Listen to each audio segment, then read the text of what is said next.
మొలకల చెరువు వచ్చిన సంఘటన ఫస్ట్ బయట పెట్టింది మా వాళ్ళు లీడ్ తీసుకొని చేశారు. కానీ మూలాలకు పోతే కొన్ని షాకింగ్ వార్తలు కూడా వస్తున్నాయి. ఆ షాకింగ్ వార్తలు ఇప్పుడే నేను చెప్పను మీకు. ఇవన్నీ వాస్తవాలు బయట రావాలి. దీన్ని అంత ఈజీగా వదిలిపెట్టను. ఇవి చూసిన తర్వాత నాకు అనిపించింది, దీన్ని ఒక సిట్ వేసి టోటల్గా ప్రక్షాళన చేయడానికి ముందుకు పోవాల్సిన అవసరం ఉంది.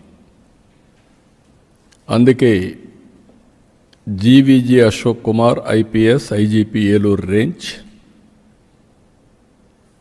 Rahul Dev Sharma IPS director enforcement prohibition and excise, K Chakravarthi IPS SP CID, Mallika Garg IPS ఇప్పుడు టెక్నికల్ మెంబర్గా ఉంది, అదే మరి ఆర్టీజీఎస్ కూడా పనిచేస్తుంది ఆవిడ్ని.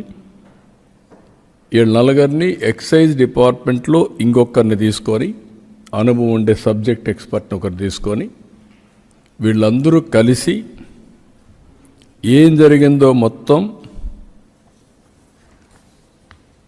ప్రక్షాళన చేసే దిశగా, తిరిగి ఎలాంటి నేరాలు చేయాలంటే వణుకు పుట్టేట్టుగా చేస్తాం.